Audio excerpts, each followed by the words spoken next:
aussi les démangeaisons. En fait, j'ai fait un grand tableau parce que je voulais vous donner une vision globale des choses. On verra qu'on approfondira notamment au niveau de l'immunité sur la 5e colonne, mais je voulais surtout vous donner une vision globale parce que il nous arrive quand même relativement souvent d'avoir des clients déçus parce que ils choisissent leurs produits d'une façon un petit peu trop rapide. Il s'avère qu'ils sont un petit peu déçus parce que ça donne pas les résultats escomptés. Et oui, mais sauf que si ça donne pas les résultats escomptés, ça veut dire que le produit est mal choisi. Et vous voyez que par rapport aux démangeaisons, là, je vous ai fait 5 colonnes pour mettre en lumière 5 bonnes raisons pour lesquelles votre animal peut se démanger. Et donc, si vous ne choisissez pas la bonne colonne, forcément, vous n'allez pas aller vers le bon produit. Donc ici, je vais vous donner une vision globale des choses. Là encore, je vais vous donner des informations qui vont être un petit peu plus précises. Mais on affinera cette histoire de l'immunité parce que dans les 2 dernières colonnes, ça a son importance. Je dirais même dans les 3 dernières. Alors, les démangeaisons, on appelle ça dermite, dermatite, prurite. Bon, vous voyez un petit peu ce qu'il en est. Quand on est propriétaire d'un animal et qu'on le voit se gratter, on souffre pour lui parce qu'on sent vraiment que c'est usant, quoi. Mais pour les humains, c'est la même chose. Nous, quand on se démange, on a des démangeaisons.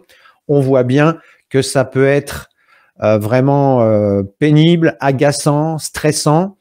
Et je vous ai ici proposé une petite touche d'humour qui devrait vous rappeler des choses, qui est Balou, qui se gratte sur son cocotier, parce qu'effectivement, quand on a le dos qui gratte, le chien a la possibilité de se frotter, etc. Mais les animaux, d'une façon générale, aiment bien qu'on les gratouille. Mais bon, les humains aussi, je vous rassure. Alors, la première colonne fait référence à des démangeaisons qui sont consécutives à une stagnation de sang.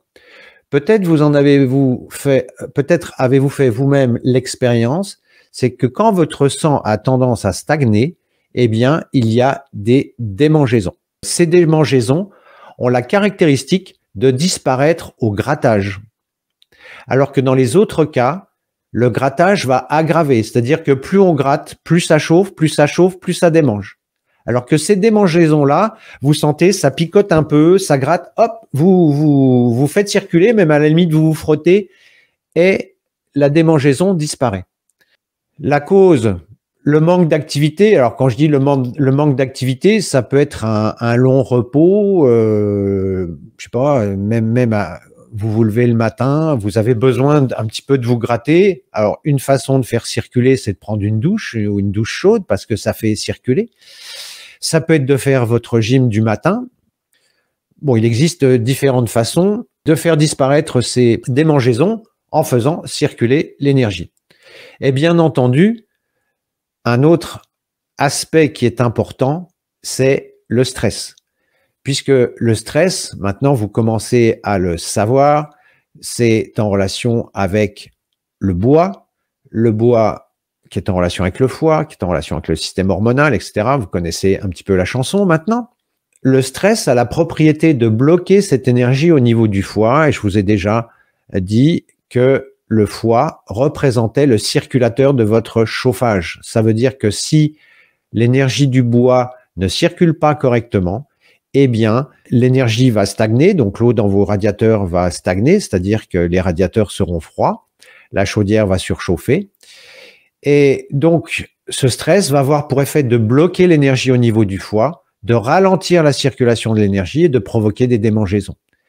Et ça sera vrai dans quasiment les 5 cas, c'est-à-dire que le stress va être un facteur aggravant pour diverses raisons, soit parce que l'énergie circule pas bien, soit parce que ce foie qui se bloque fait cocotte-minute, ça chauffe, et la chaleur, on va voir que ça a pour effet d'aggraver les démangeaisons, surtout quand il y a une composante chaleur. Voilà, ça c'était pour notre premier point. Donc, d'où l'importance de faire circuler l'énergie et de limiter le stress donc que votre animal soit bien dans ses baskets et dans sa maison et avec son maître. La deuxième colonne fait référence aux parasites. Qui dit parasites dit essentiellement les puces et les aoutas, donc ça, bon, ça fait partie des calamités. Les puces, on n'arrive pas forcément à les voir tout le temps, mais par contre, ce qu'on peut détecter, ce sont les excréments de puces. Si vous écartez un petit peu les poils, eh bien, vous voyez que vous avez une sorte de poussière noire, et ça, ce sont les excréments de puces. Et même si vous ne voyez pas de puces, à partir du moment où vous détectez ces excréments, eh bien, les puces sont là quelque part. Donc, selon la couleur de la robe de l'animal, ça peut être plus ou moins évident. Et puis, vous avez des animaux qui attirent plus ou moins les puces. Ça, j'en ai parlé dans une vidéo sur les tiques et puces. Je m'attarde pas trop sur cette colonne-là.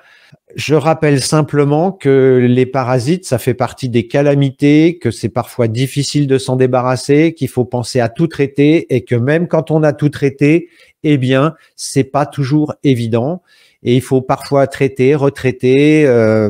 Ouais, des fois c'est long et traiter tous les animaux. Si vous avez plusieurs animaux, il faut traiter tous les animaux, tous les tapis, les coussins, les canapés, les chaises, les nappes. Enfin, c'est bon. Alors, il existe des insecticides rémanents, c'est-à-dire des insecticides qui restent actifs pendant plusieurs mois à base de pyrètre. Vous trouvez ça dans les jardineries. Vérifiez simplement qu'ils conviennent aux animaux. Alors, on va rentrer un petit peu plus dans ce qui peut être source de confusion au niveau de nos clients. Alors, on parle de démangeaison. Qui dit démangeaison dit dermato. Et j'explique toujours aux étudiants qui vont commencer, qui vont monter leur cabinet, je leur dis toujours, si vous voulez être ridiculisé, faites de la dermato, quoi. Parce que une fois ça marche pas. C'est très très compliqué la dermato, c'est très aléatoire, c'est multifactoriel. Alors ça l'est moins avec les animaux. Je pense qu'au niveau des animaux, on arrive à s'en sortir dans ouais, j'ai pas ça fait longtemps que il faudrait avoir confirmation de Christine, mais j'ai pas souvenir d'avoir eu un échec en dermato depuis de longues années. Mais on a mis beaucoup de temps à mettre au point les produits et c'est parfois compliqué, quoi. Surtout, bon, beaucoup plus en humain. Au niveau des animaux, il semblerait que j'ai trouvé à peu près toutes les clés, quoi. Parfois, ça nécessite des cures qui soient plus ou moins longues, des dosages qui soient plus ou moins importants, mais en tout cas, globalement, on a d'excellents résultats. Alors, la troisième colonne fait référence à ce qu'on appelle en médecine chinoise de la chaleur et de l'humidité. Mais là, on est au niveau de l'extérieur de la peau. À l'extérieur, eh bien, si vous avez des conditions favorables, peut ici se développer. Alors, c'est la saison du cèpe. J'ai pas voulu mettre des cèpes parce que après on va se moquer de moi.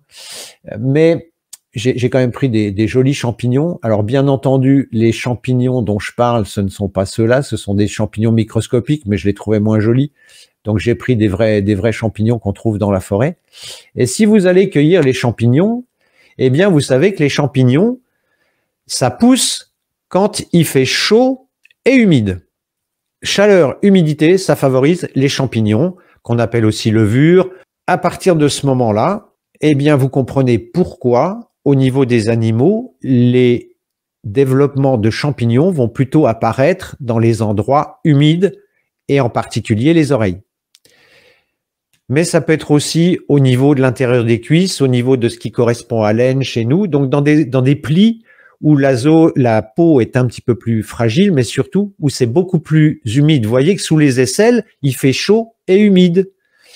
Sous la queue, il fait chaud et humide. Et ben ça, c'est chaleur-humidité, c'est la combinaison gagnante pour un développement de champignons, de levures. Communément, ça fait référence à la Malassezia ou à la teigne, qui sont des calamités assez récalcitrantes.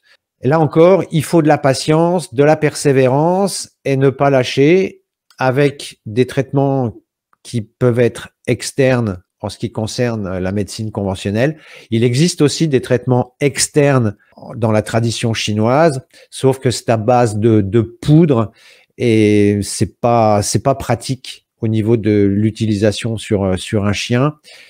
Et le résultat est, j'ai pas trouvé que les résultats étaient exceptionnels. Mais par contre, avec le traitement interne, on arrive à éliminer cette chaleur et cette humidité qui fait que on peut prétendre à de bons résultats. Mais il faut de la patience, hein. C'est vraiment un domaine extrêmement pénible et qui peut durer des mois et des mois. Voilà. Cas numéro 3, on était sur l'humidité qui a plutôt tendance à être à l'extérieur de la peau. Et là maintenant, dans le 4e cas, eh bien, on va parler de l'humidité qui est juste à l'intérieur de la peau. Mais bon, je vous la fais simple. Et donc, on est toujours dans le cadre de chaleur-humidité, mais à l'intérieur de la peau. Et on a ici associé à une déficience de yin. Alors, s'il y a des puristes qui m'écoutent, c'est un petit peu plus compliqué que une déficience de yin. En fait, c'est ce qui correspondrait à une déficience. Alors, je parle toujours en chinois, hein, on est bien d'accord. C'est ce qui correspondrait à une déficience de sang ou une sécheresse du sang. Alors, j'en rajoute un petit peu parce que il y a des étudiants qui m'écoutent, il y a des gens qui ont un petit peu des connaissances en énergétique chinoise, donc il faut bien que j'ajoute de temps en temps des choses un petit peu plus techniques. Mais si ça vous intéresse pas, ça va pas changer votre vie. Et donc, cette humidité plus chaleur plus... Alors, l'humidité et chaleur, c'est quelque chose qui peut être au niveau, je dirais, de la zone. Là encore, on va se retrouver souvent sous la queue, les oreilles aussi, sous les aisselles. Donc, cette humidité et chaleur externe, combinée à de la chaleur interne et à une fragilité des tissus, va faire qu'un eczéma peut se développer. Alors, dans le cas de l'eczéma et de l'atopie, de la dermite atopique, on est dans ce qu'on appelle dans les maladies auto-immunes. C'est-à-dire que c'est pas aussi simple qu'un facteur externe tout bête. Il y a quand même quelque chose qui fait que le système immunitaire s'affole. Et c'est ça qui est embêtant. Donc, dans l'eczéma, on est sur une configuration, je dirais, externe à travers la chaleur et l'humidité, combinée à un facteur interne qui est la sécheresse au niveau du sang. Et vous savez que la sécheresse au niveau du sang, eh bien, on l'a vu plusieurs fois. Vous voyez, je vais toujours vous saouler avec le yin et le yang. Eh bien, ici, voilà, on est dans cette configuration-là. Alors, le traitement miracle, évidemment, c'est la cortisone. L'inconvénient, c'est qu'on est déjà sur une déficience de yin et que l'énergie yin est stockée dans les reins et la cortisone a un effet délétère sur les reins. Je parle encore toujours des reins chinois. Alors, c'est bien d'une façon ponctuelle, hein, parce qu'il y a des fois, c'est vraiment pas gérable. Mais on va aggraver la situation. Hein. Tout le monde sait que la cortisone, c'est à utiliser avec modération. Alors, ce qui caractérise aussi l'eczéma, ça c'est intéressant, c'est que vous avez une composante chaleur et une composante humidité. Et cette composante, elle peut varier. Vous avez des eczémas qui s'améliorent en été. Si ça s'améliore en été, ça veut dire que la saison est sèche. Donc, ça veut dire que c'est l'humidité qui prédomine, puisqu'en fait, si votre eczéma s'améliore quand ça s'assèche, c'est qu'il y a de l'humidité. Et puis, vous avez des eczémas qui s'aggravent en été, donc avec la chaleur, et qui vont s'améliorer en hiver, auquel cas, c'est la composante chaleur qui prédomine. Et parfois, c'est pas toujours simple d'évaluer ce ratio entre la chaleur et l'humidité. De toute façon, dès qu'il y a de la chaleur et de l'humidité, on le voit par exemple dans la diarrhée, c'est toujours compliqué, ça peut nécessiter quelques adaptations. Donc, retenez ça. Si c'est un eczéma, eh bien, vous devez avoir ces fluctuations. Et l'eczéma, comme pour les autres, s'aggrave aussi au stress. Ça, on en a parlé. Cinquième cas, c'est peut-être celui qui est le plus récalcitrant et pour lesquels on sort les produits les plus lourds et les plus embêtants du point de vue de la médecine chinoise, parce que une fois qu'on a réglé le problème d'alimentation, parce qu'on sait que les céréales peuvent avoir un impact, une fois qu'on a tout testé au niveau de l'alimentation, on a éliminé les acariens, les trucs, les machins, ça continue à gratter et là, ça commence à être le parcours du combattant parce que il n'existe plus que des traitements de chevaux, si je puis dire, pour essayer de calmer ces démangeaisons et même parfois avec des traitements extrêmement lourds, les démangeaisons persistent. Eh bien, là, il y a deux facteurs, c'est-à-dire qu'il y a toujours cette déficience de yin. Ici, je vais la réduire un petit peu. On a toujours cette déficience de yin qui fait que la peau est fragilisée. Et puis, on a ce qu'on appelle de la chaleur dans le sang. Donc ça, je vous en parlerai un petit peu plus longuement plus tard parce que sinon, ça va faire trop pour ce soir. On a de la chaleur dans le sang. Hein, je vous ai parlé jusqu'à maintenant d'équilibre yin-yang au niveau des organes. Et en fait, eh bien, il existe aussi un équilibre yin-yang au niveau du sang. Vous voyez, on a déjà, voilà, on introduit un niveau concept. De toute façon, l'équilibre yin-yang, il est partout. Il est partout. Quoi que vous preniez, il y a toujours un équilibre yin-yang. Alors, quand je dis équilibre, c'est pas forcément du yin et du yang en part égale. Mais on peut toujours analyser quelque chose ou l'aborder avec quelque chose de yin-yang. Alors, cette chaleur dans le sang va faire que ça va flamber. C'est ça qui fait que le système immunitaire s'affole. Et ça va être d'autant plus probant que le yin et le sang est déficient. Par rapport à l'eczéma, on est toujours dans le cadre d'une maladie auto-immune, mais ce qu'il y a de plus par rapport à l'eczéma, c'est que ça chauffe très fort au niveau du sang. Alors pourquoi ça chauffe au niveau du sang? Il y a plusieurs raisons. La première, ça peut être la race, puisque vous savez que les animaux sont très sélectionnés, donc il y a des différences significatives entre les races. Ça peut être, je ne vais pas dire héréditaire, parce que les Chinois ne parlent pas d'hérédité, ils parlent de ciel antérieur. C'est-à-dire que suivant l'état de santé du père et de la mère, effectivement, ça peut avoir un impact sur la descendance, mais les Chinois rajoutent aussi une composante de l'univers. Donc en fait, il y a 3 paramètres qui rentrent en ligne de compte. Donc la lignée a aussi une importance. Et en particulier, si la mère, la femelle gestante, a de la chaleur. Et cette chaleur va se transmettre au chiot. Vous avez la même chose en humain quand une mère, une femme enceinte a de la chaleur, elle transmet cette chaleur à l'enfant et l'enfant va devoir éliminer cette chaleur. Donc, soit ça se fait sous forme de maladie infantile, c'est en ça où les maladies infantiles peuvent avoir un intérêt, soit ça peut aussi sortir sous forme d'acné. Vous voyez? Alors, une fois de plus, l'idée, c'est de ne pas culpabiliser les mères parce qu'il y a plein de paramètres qu'on ne maîtrise pas, notamment le père et puis la composante de l'univers. Mais j'invite toujours les femmes enceintes à ne pas consommer de produits qui soient trop chauds. Alors, c'est la cannelle, le gingembre, qu'est-ce qu'on a comme produit chaud? L'alcool.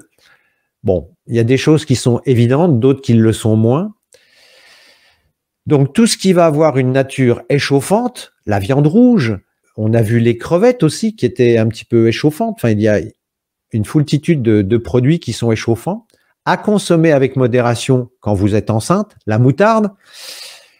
Bon, en ce moment, le problème est réglé. Mais tous ces produits qui ont un caractère échauffant sont à consommer avec modération. Si on peut les éviter, c'est aussi bien. Pour pas que la mère stocke de la chaleur qui ensuite sera transmise à l'enfant.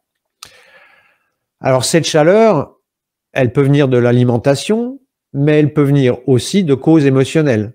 Donc une mère, une femme enceinte qui est très en colère, va transmettre de la chaleur à son enfant. de la même façon, une femelle qui est agressive ou qui a l'énergie bois qui est en faveur du yang, eh bien, va aussi transmettre de la chaleur à ses chiots. D'où l'intérêt d'avoir une femelle équilibrée parce que elle va mettre au monde des chiots qui seront, je dirais, qui seront moins sujets à cette chaleur. Et en plus, une femelle qui est en colère ou qui est agressive ou qui a un foie qui est en état de déséquilibre a un lait qui est amer. Et ça, c'est vrai aussi pour les humains. Des fois, des femmes veulent allaiter leur enfant et puis l'enfant rechigne. Eh bien, c'est tout simplement parce que le lait peut être amer si la mère est en colère. Alors, en colère, je m'entends, hein, il suffit qu'il y ait eu des chocs émotionnels qui fassent qu'il y a un yang abondant au niveau du foie et du bois. Ou du bois et du foie. Voilà. Donc, on a dit la race, l'hérédité, ça peut être aussi une maladie mal soignée. Alors, j'entends une maladie mal soignée au sens chinois du terme. Qu'est-ce que ça veut dire? Eh bien, la plupart des maladies auxquelles sont confrontés les animaux sont des maladies dites de chaleur. Que ça soit la pyro, que ça soit la lepto, que ça soit, qu'est-ce qu'on a, les otites, les rhumes, les grippes, les gourmes, les rhinopneumonies, etc. Tout ça, ce sont des maladies dites de chaleur, c'est-à-dire que c'est de la chaleur qui rentre dans le corps. Et si toute cette chaleur n'est pas éliminée pendant le processus de guérison, il peut en rester une partie qui va descendre dans les profondeurs et qui peut, sur le long terme, entraîner des démangeaisons. Ça, je vous en parlerai plus en détail un petit peu plus tard, que ça soit le coco, la grippe, le rhume, etc. Ça peut être des maladies de froid, mais c'est souvent des maladies de chaleur. Et puis, un autre aspect qui peut être embêtant, et ça on le voit, nous on pose toujours la question quand des chiens présentent des dermites atopiques, c'est est-ce que c'est consécutif à un vaccin? Parce que le vaccin a une action sur l'immunité et peut entraîner une réaction excessive. Alors, c'est le but, sauf que des fois, cette réaction, il y a une réaction en chaîne. Si les démangeaisons sont consécutives à un vaccin, eh bien, là encore, ça nous donne des pistes aussi pour pouvoir agir. Alors, la dernière fois, j'ai oublié de vous le montrer, je crois que je vous l'avais déjà montré, je le montre à la caméra, il faut que je le mette droit, voilà. C'est un livre qui s'appelle Toxic Rocket, c'est de Dr Jutta Ziegler, Utah peut-être, Jutta Ziegler, et donc, alors ça s'appelle Toxic Rocket, mais c'est aliments industriels, antibiotiques, vaccins, pourquoi ils rendent nos animaux malades, comment s'en passer, voilà. Et elle parle justement des problèmes de la nourriture, elle parle des problèmes de la survaccination, voilà, et elle parle elle donne son point de vue de vétérinaire sur ce dossier-là. Donc ça, un vaccin qui est mal vécu, ça arrive et ça peut entraîner ce genre de désordre. C'est pour ça que dans les recommandations sur le Taoyin, eh bien, si vous voulez éviter ce genre de désagrément ou vous en protéger, on préconise de mettre du Taoyin 15 jours avant pour protéger le yin de façon à ce que le yin soit au top pour pouvoir bien supporter cette turbulence du système immunitaire. Et puis, une semaine après, pour éliminer tout ce qui peut être produit, adjuvant, etc., dans la mesure du possible, sur ce qui est éliminable. Voilà, donc ça, c'est un aspect à prendre en compte. Et puis, il arrive parfois qu'on n'ait pas vraiment d'explication. Il est dit dans la tradition chinoise que les émotions peuvent provoquer de la chaleur. Donc, voilà, si vous avez un chien qui est perturbé émotionnellement, eh bien, ça peut vriller son terrain, faire que le terrain est chaud. Et à partir de ce moment-là, ça peut entraîner des démangeaisons. Dans tous les cas, et d'une façon générale, la chaleur a plutôt tendance à aggraver la situation. Donc, évitez de mettre votre chien sous le radiateur ou devant le poêle à bois. S'il se démange, en général, il ira plutôt vers du frais. Donc, il y a la chaleur qui est d'origine externe, c'est-à-dire si on est en été, s'il fait chaud, etc. Et puis, vous avez la chaleur qui est interne et qui est plutôt en relation avec le bois, donc le foie, donc le stress. Alors, c'est que là, on parle de démangeaison, on parle de la peau, et moi, je ne vous ai pas parlé du poumon. On avait vu dans les 5 éléments que la peau était en relation avec le poumon. En fait, le poumon est en relation avec la première couche du système immunitaire, mais elle est très peu impliquée, en fait, dans le processus des démangeaisons. C'est pour ça que le poumon est très peu évoqué. Alors, si vous avez une déficience de yin, bien entendu, le yin du poumon ne sera pas forcément au top, mais en tout cas, dans ce cas-là, ce n'est pas sur le poumon qu'il faut agir. Et moi, j'ai vu sur le net et même ailleurs des personnes qui préconisent d'agir au niveau du poumon. Ah, il faut stimuler, il faut renforcer, il faut travailler le système immunitaire, il faut agir sur l'immunité. Ben non, surtout pas. Parce que plus vous allez renforcer l'immunité, plus vous allez reconstituer, plus vous allez aggraver la chaleur. C'est comme si vous remettiez des bûches sur un feu de bois, les flammes vont être d'autant plus grandes. Donc, ne pas aller dans des processus trop reconstituants quand vous êtes sur des maladies de chaleur. Ça, c'est un des grands principes aussi à savoir. Comme vous ne mettez pas d'engrais à une plante malade, vous traitez d'abord. Sachant qu'il y a cette déficience au niveau du yin, il y aura forcément une déficience au niveau du sang et il y aura une peau qui sera plus sèche, donc qui sera plus fragile. Donc, vous voyez, il y a tout un tas de facteurs qui convergent pour qu'on puisse être embêté. Alors, bien évidemment, je vous disais, dans le premier cas, le grattage améliore la situation. Dans les 4 autres cas, le grattage va aggraver la situation. Une dernière chose que je voulais évoquer avec vous, j'ai trouvé ça en faisant des recherches justement pour préparer ce live. Je vais vous lire la phrase si vous avez du mal à la lire. Donc, c'était sur la malacésia. Je reviens un petit peu en arrière.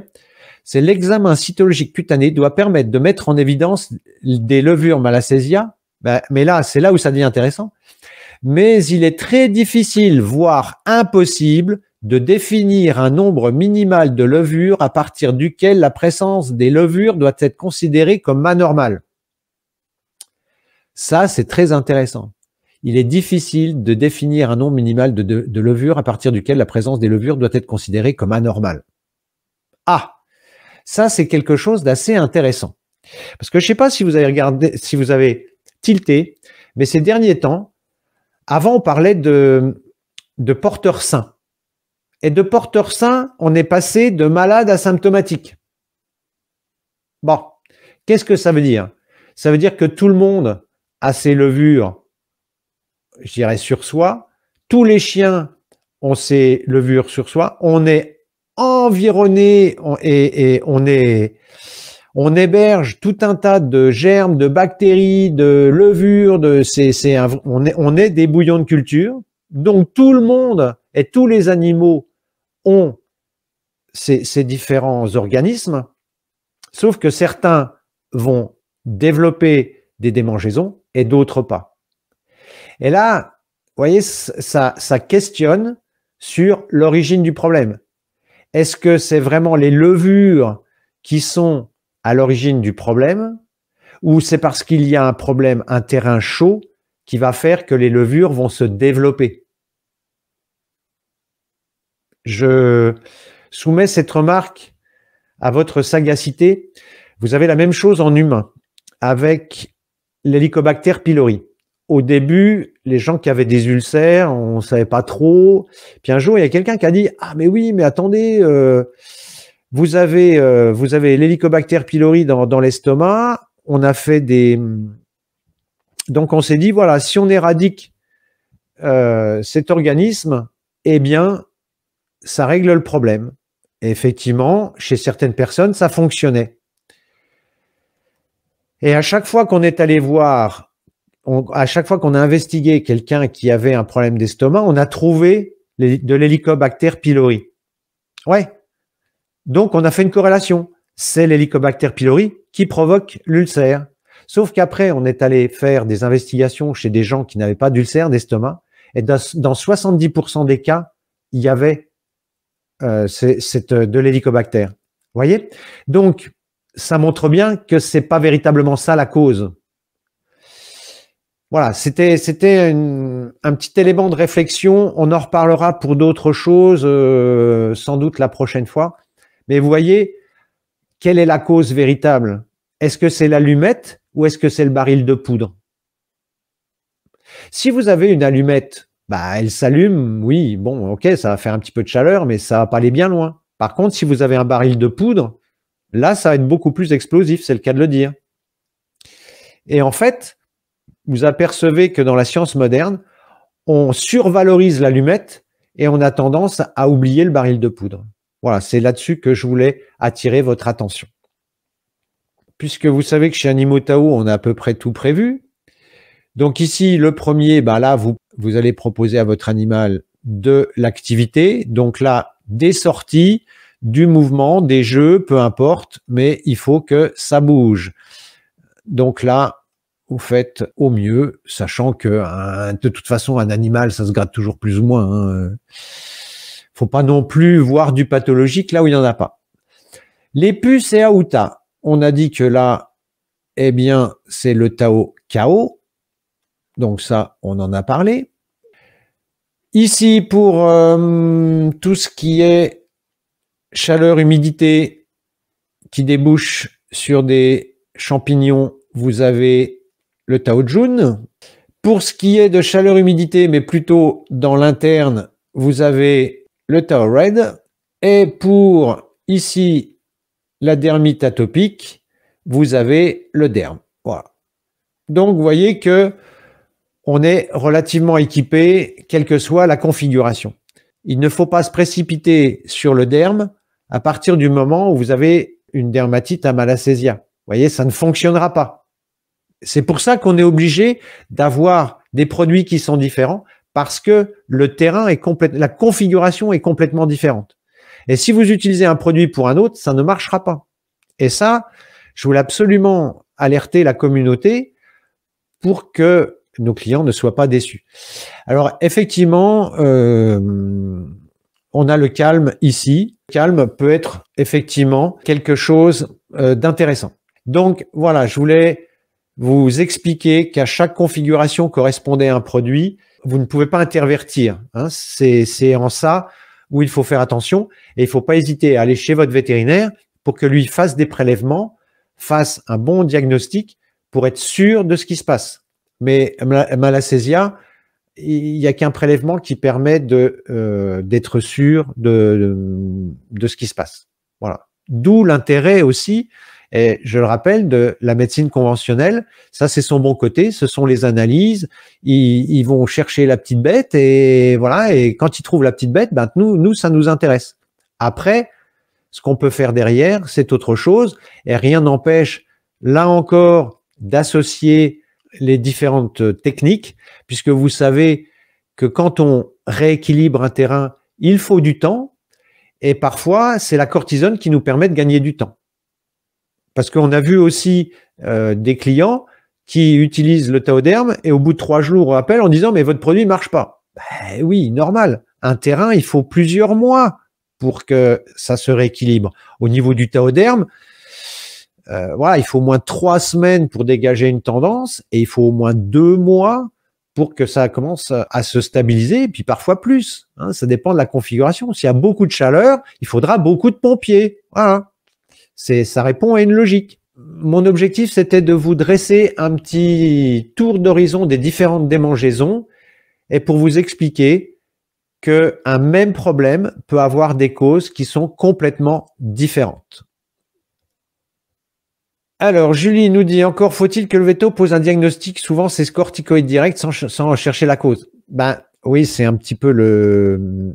Alors après, voilà, il faut trouver le bon vétérinaire, mais c'est vrai que dans leur formation très occidentale, oui, mais ça c'est le propre de la médecine occidentale, que ce soit en humain ou en veto, même votre garagiste, je veux dire, notre approche occidentale, c'est d'être beaucoup plus attentif à traiter les effets plutôt que de traiter la cause.